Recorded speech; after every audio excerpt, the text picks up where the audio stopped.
తో ఉన్నారు గంగాపురం వెంకటరెడ్డి, రాష్ట్ర అధికార ప్రతినిధి బీజేపీ మనతో పాటు జూమ్లో ఉన్నారు. నమస్తే అండి నరసింహరావు గారు.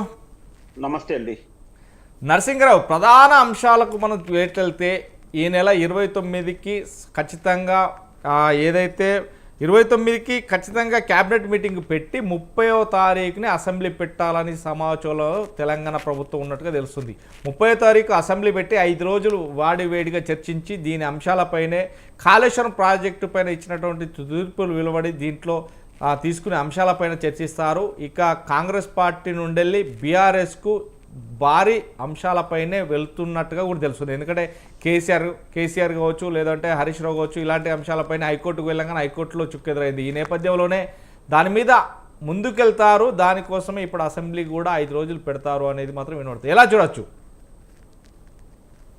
రాజమౌళి గారు, మీకు మన ప్యానెల్లో ఉన్నటువంటి వివిధ పార్టీలకు సంబంధించినటువంటి ప్రతినిధులకు ప్లస్ మన స్వతంత్ర ఛానల్ వీక్షిస్తున్నటువంటి వీక్షకులందరికీ కూడా శుభ సాయంత్రం. మనం ఈ కాళేశ్వరం కమిషన్ మన నివేదిక దీనికి సంబంధించినటువంటి వరకు మన ఛానల్లో దాదాపు 1 సంవత్సరం నుంచి అనేక దఫాలుగా చర్చలు చేస్తూ వస్తున్నాం.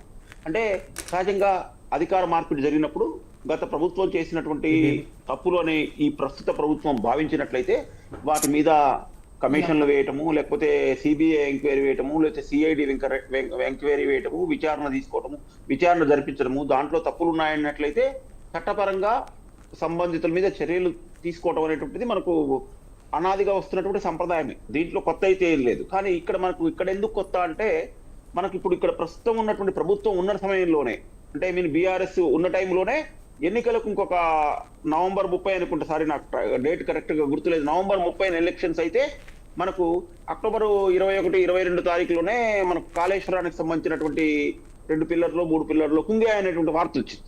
ఈ వార్త వచ్చినటువంటి నేపథ్యంలో అది కొత్త ఎన్నికలకు కాళేశ్వరం పిల్లర్లు కుంగటం అనేటువంటిది కొంత ఎన్నికల మీద కూడా కొంత ప్రభావం చూపించిందనే నేనైతే అనుకుంటున్నాను, కారణం ఏమైనప్పుడు. అయితే దాని తర్వాత మనకు రేవంత్ రెడ్డి గారు ముఖ్యమంత్రి అయిన తర్వాత వాళ్ళు ఫస్ట్ ఏం చెప్పారంటే ఒకటి కాళేశ్వరం, టెలిఫోన్ ట్యాపింగ్, ప్లస్ మన హైదరాబాద్ రోడ్స్, కేటీఆర్కి సంబంధించినటువంటి కార్ రేసింగ్, వీటి మీద మేము ఎంక్వైరీ చేస్తా ఉన్నారు. అంటే మనందరం కూడా, అంటే మనందరం అంటే ఇప్పుడు మీడియాకి సంబంధించినటువంటి వాళ్ళు కానీ, నాలాంటి విశ్లేషకులు కానీ, కామన్ మ్యాన్ కానీ, వాళ్ళకి వాస్తవాలు తెలియాలి ఏం జరిగింది అనేటువంటిది.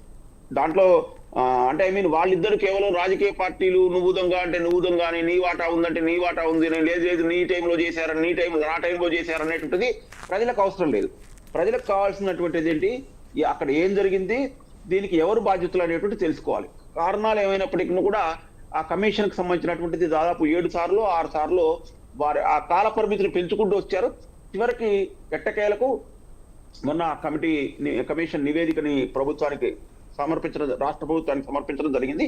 ఇక్కడ కూడా కొంచెం హైడ్రామా ఏంటంటే, సమర్పించిన తర్వాతనే ఇప్పుడు ఏదైతే ఈ నెల 30 తారీఖు నుంచి సమావేశాలనుకుంటున్నటువంటిది ఆ కమిషన్ వచ్చినటువంటి 2 రోజుల్లోనో 3 రోజుల్లోనో పెట్టినట్టయితే బాగుండేది.